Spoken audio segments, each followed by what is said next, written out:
Hi everyone, Julia Rose here, trauma professional, and I want to bring some of my perspectives about what's going on through the lens of trauma and the human response to chronic threat to you. And there's a lot to say. I kind of don't know how I'm going to squeeze it all in, but I created some sort of rough outline. So here we go.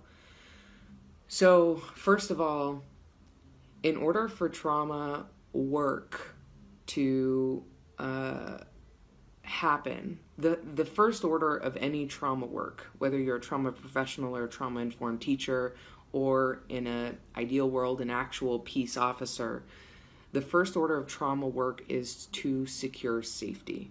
It's not to talk about the trauma, it's not to process the trauma, it's not to heal the trauma, it's not to integrate the trauma, do the somatic experiencing. It's to create an environment for that person, child or adult, in which they feel safe. Okay, so I say that to start because what we're seeing now on a societal scale is this huge eruption of wounding. There is major wounding, and there has been, and the wound has been ripped open, and it's out, and it's still being, they're still being assaulted, right? And before any of the healing of that happens, and that will come in time, I pray and hope, before that happens, we have to create safety, right? And safety in this instance is we start to rebuild safety through accountability, right? If you punch me in the face and then just say you're sorry, but then you punch me again, I need you to be held accountable before I'm going to trust you or the people around us to take care of us, right? And so in order for safety to be achieved, people need to feel protected. And without that protection from each other, so from other communities, it's really important that Black Americans are not standing alone right now. So I really support all of us who are standing up with them and saying, I'm here with you, I'm showing up with you, I'm speaking about this with you. So they need to feel protected by their community, but they also need systemic protection. Because what happens when the people in positions of authority are the ones assaulting you, right? It's really easy to understand this when it's happening in the home, right? This is what we know as child abuse or domestic violence. It's very frightening. It's very disempowering. But what we're talking about now is this on a massive scale. What happens when the people in authority are by the hundreds of thousands? And what happens when they all have badges, and when they all are wearing the same clothes, and when they all have guns, and they have the legal power and the protection of silence and secrecy to take other people's lives? So we need to start asking ourselves, what has to be done to first secure safety, okay? And that's going to be a process. It will start when accountability starts. Safety will not be achieved unless the police officers who cause this kind of harm are held accountable. Safety will not be achieved. I really want you to hear that. Safety will not be achieved until the police officers who cause this kind of harm are held accountable, okay? And that kind of accountability lets people know that if someone crosses the line, then there's a system that will say, no, you can't do that. And in doing that, the person feels protected. Right now, and for generations, this is for hundreds of years, Black people and Native people and brown people and Asian people in different ways, but right now it's really ripe for Black people in America, have been left not only exposed and unprotected by the system that's supposed to take care of them, but that system has turned around and been the aggressor onto them. Okay? And so this leads me to the second kind of trauma-informed perspective I want you to take in. A person's reaction is a reflection of how they are impacted. So just take that in. A person's reaction is a reflection of how they're impacted, right? So if you meet an adult who is in full-blown addiction, you have to ask yourself, what have they gone through that has led them to develop this as their best way of getting through life? If you meet a teenager who has cuts all over her arm, right? You have to ask the question, how has she been impacted that has resulted in her believing and her believing that this is her only tool to use, and what environment has created her need to use that tool? Okay? So when you have an entire communities across this country burning and looting, it is irresponsible and incomplete to solely focus on that behavior without also asking what has happened in this community and in these communities and in the conditions, the human conditions that have been created for them, that have impacted them in such a way that they feel the need to respond like this, right? Sometimes it's as simple as what it looks like, right? So you see these buildings going up in flames. Just look at the symbolism of that. That's what it feels like to these people. That's what it feels like. And it would be, we have to acknowledge the impossible situation that these individuals are being placed in, right? Colin Kaepernick attempted to peacefully protest. For the 60s were mostly about peaceful protesting. Peaceful attempts have been made throughout history, and even those have been assailed and assaulted. And when people are backed into a corner and feel like there's no other option, right? We are left in a place where we basically just we're not acting from a place of our highest self, our most calm and, enlightened self. We are in a reflexive and reactive place.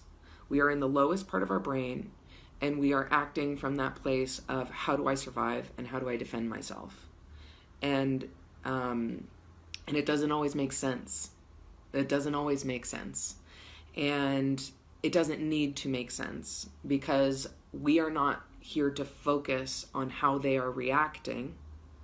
We need to focus on what human conditions they are suffering that lead to that kind of behavior, right? So the reaction is a reflection of the impact, and I want you to really keep that in mind. Also, what's important is human beings do what we can to quell the pain and to make that pain known. And Black Americans have been put in the impossible situation of not being able to speak their truth. When they speak their truth, they're not heard by a lot of their white peers and authorities. When they report their pain, it's not heard or not held accountable.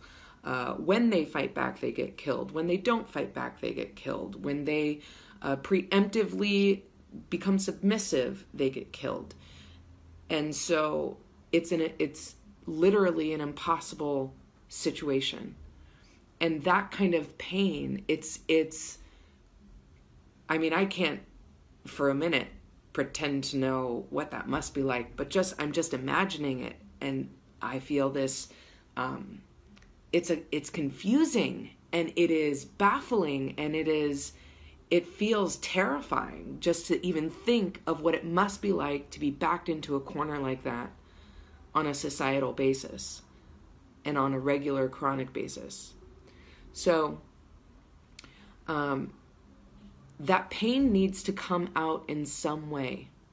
And if it can't come out through our words, it will then come out through our behavior, right? Children, it's backward. It usually comes out through the behavior because they don't have the words. But for the adults we are seeing on TV who are rioting and looting and peacefully protesting, they have, I can guarantee you they have used their words, and those words have fallen on deaf ears. So it is not appropriate to be focusing on how this traumatized community is reacting. They are reacting because that is what human brains do when they are being threatened, let alone chronically threatened. And I personally will say the Black community has displayed incredible restraint on their own reactivity given what they've gone through. So if anything, they might be a model to the rest of us for what we call, what Dr. Bruce Perry calls cortical modulation. So restraining the need or the impulse to react. The community as a whole has been an example of that, because if you are in such a chronically threatened state and you have found ways to tone down your system so that you're not being reactive, so that you don't get killed, that takes really heavy lifting, okay? We have to look instead at what is creating such a threat, such as the chronic, ongoing, threatening environment, the ongoing, chronic, threatening, intimidating practices that certain police officers are engaging in. And it's not always as extreme as a knee on the neck, right? And which results in murder. A lot of the abuses and hostilities that this community faces don't actually result in murder. What they result in is degradation, humiliation, embarrassment, fear, conversations with their children about the higher risk of any kind of harm or even death should they come into contact with law enforcement. So we have to look at what are the conditions that we are creating, that we, white people in power, people in authority, have created. That, and I'm not saying it's just white people in positions of power, and I'm not saying it's just white people who are in positions of authority. But actually this leads me to another point, which is that what we're talking about here is a white consciousness. And yes, it mostly lives inside of actual white people. But this consciousness has been transmitted across a lot of different cultures and races. So one of the things you'll see is a lot of the people, some of the officers who are perpetuating this police brutality are not white, right?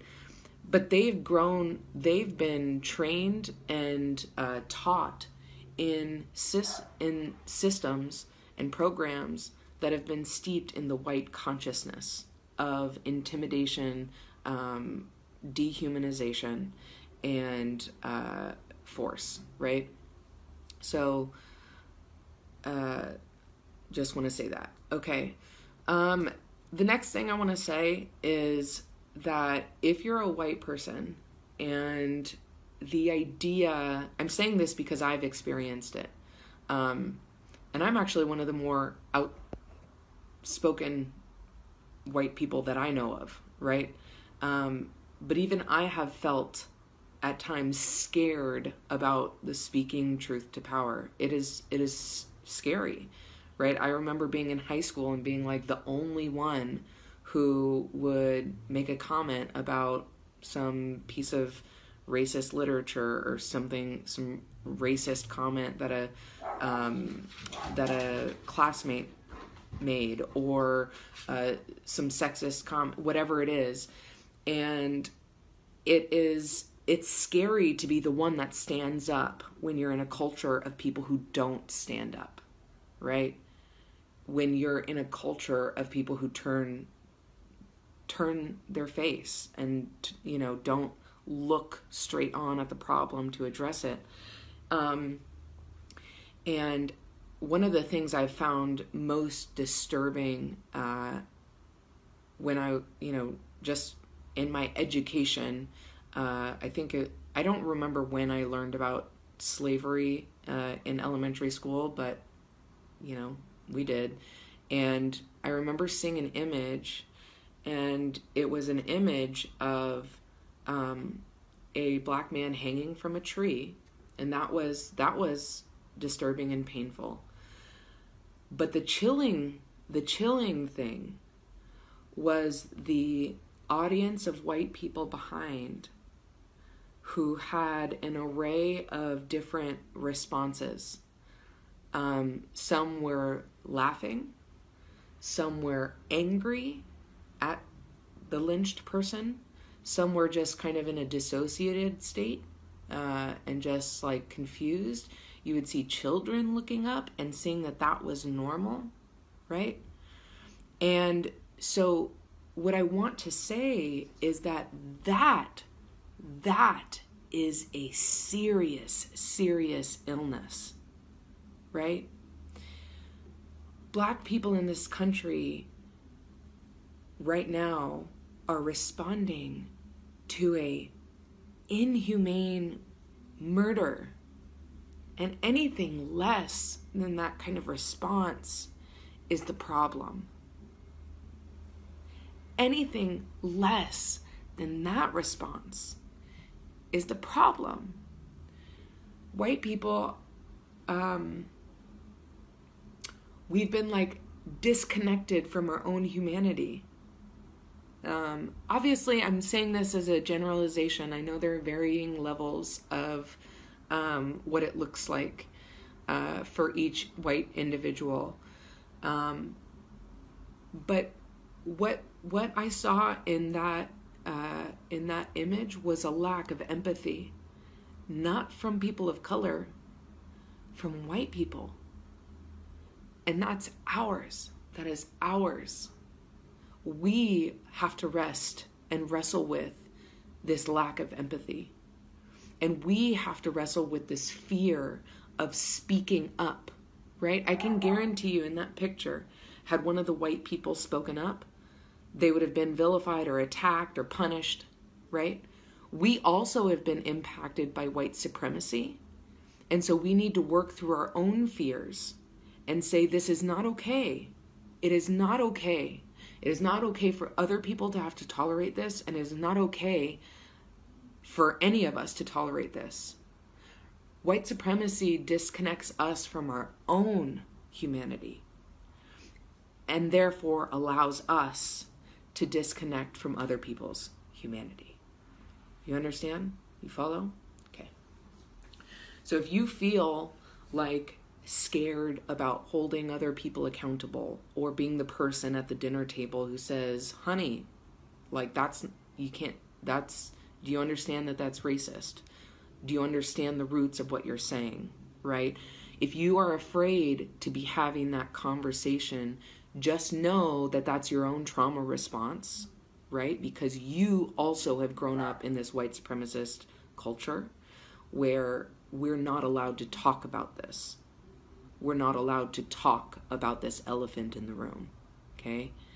So just know that, but also know that there is a army of people on the other side of this lens and all around the world who are supporting you in having the courage to still use your voice and work through that fear and that intimidation. Because humanity really depends on it. It depends on it. The last thing I want to leave you with is, the last few things I want to leave you with are, a lot of you white folks, we white folks are hearing like we need to do our work. Van Jones has been saying, and he's right on the head with this, this is deep spiritual, emotional work. And it really is. It really is. Yes, it involves outside action, external action that you need to take to stand in solidarity. It also requires us looking at the shameful shit we've done, the embarrassing, the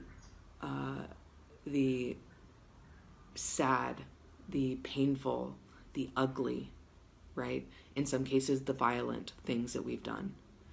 We have to look at that, and we have to be with that, and it's our reckoning. We have to reckon with that. And here are some things I want us to work on. I would invite us to work on. First of all, listen to the sound that's in my heart. Beyonce. We have to listen. White people have, and this is coming from a therapist, and I was told this before, way before I became a therapist myself. White people have a difficult time listening, because if we had listened, we would have heard this message a very long time ago. And if we were listening now, we wouldn't be questioning the behaviors of these people. We would just be hearing their cries. Okay? So listen. And if you come up against actions, behaviors, or beliefs that don't sit right with you, that don't feel good to you, I want you to ask yourself, before responding, before reacting, before developing an argument, I want you to ask yourself, how did they come to that belief? What have they experienced? Or what have their loved ones experienced that have led them to develop this belief system? So the onus for listening is on you. It's not for them to explain, okay? And so this is really important. And if you have the impulse to argue back or defend or, right, I want you to practice the acronym WAIT, which has been great for me. Why am I talking? That's not only for white people, but I want us white people to borrow it. Why am I talking? Right? If a person is expressing their pain to me, why do I feel the need to fix, correct, assuage, And these are all things that I wrestle with too. I totally get it. There's nothing more present in me than a desire to fix this right now, or a desire to make the promise that it's all going to be okay. And I have to regularly wrestle that back, because that is not something I can promise. And that fixing this is not something I can do. Certainly not something I can do alone. But what I can do is start to fix myself and start to heal those inner fissures that exist within me, so that I don't act them out on other people, okay? I also just want to name several behaviors that are common and frequent that come from the white community. Again, these are not relegated to only the white community, but this is in the public discourse. These are things that you can put your finger on and say, yep, that's happening. Yep, that's happening. And it is, let me just name them. One is projection. 2, gaslighting. 3, minimizing. 4, denial. Okay, so let's start with projection. Projection is essentially thrusting onto or projecting onto other people what we cannot tolerate to look at or accept within ourselves. So common projections that we put on other people are that they are violent, that they are menacing, that they have ulterior motives, or that they're manipulative or trying to get one over. And all of these behaviors are things that we can easily find within our own culture, right? Or looting, right? I don't know her name, but there was a young woman who was recently speaking at a rally, and she said it so clearly and so distinctly that white people are the original looters. White people are the original fire starters, right? We looted people from a country. We looted people from their homes. We looted people. Okay? We also came and terrorized this country. And if you don't know about that, pick up this book, American Holocaust by David Stannard. There were between 7 to 25 million people in America before Columbus came, which our ancestors eradicated. Okay, so it's a projection to constantly throw upon other people what we ourselves are capable of and have a track record of doing. Gaslighting, making other people feel crazy for their thoughts and feelings, manipulating someone by psychological means into questioning their own sanity, right? This happens all the time. It's cultural gaslighting, racial gaslighting. What does it sound like? Like, why are you making such a big deal out of this? A comment as simple as that. Or like, you're inflating this, right? Or slavery ended hundreds of years ago. Okay? So all of these are made to feel the person who's communicating their experience. They're made to hook into them and make them feel insane, or like their feelings or thoughts are illegitimate, right? And that is a problem. That is a tactic of someone who can't tolerate hearing someone's experience. So it's not the person who's talking, it's not their issue. It's that we can't tolerate what they are saying, so we gaslight them. Okay? Again, I'm saying we in generality. Minimizing, reducing something unwanted or unpleasant to the smallest possible amount or degree. Okay? So, yeah, but that wasn't a big deal.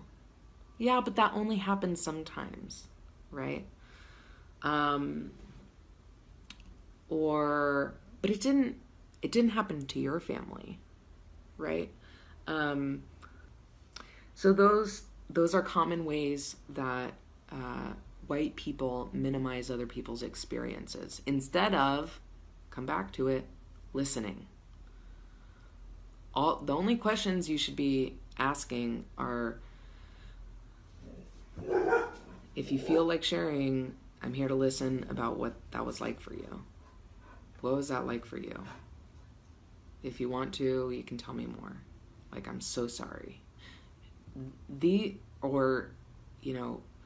Tell me more about what that was. It's really simple. Tell me more about what that was like for you. That's the conversation. It actually isn't supposed to be a debate. When people are sharing their experiences, it's not supposed to be a debate. The last one is denial, declaring something to be untrue. Yeah, I think that one speaks for itself. So this problem isn't going to be solved through this hopefully helpful video that I've created.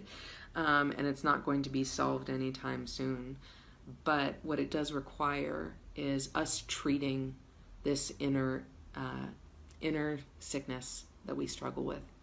That is a legacy of our ancestors who are white supremacists, and is also a product of living in a culture and society right now where white supremacists who are terrorists are actively attacking and harming individuals.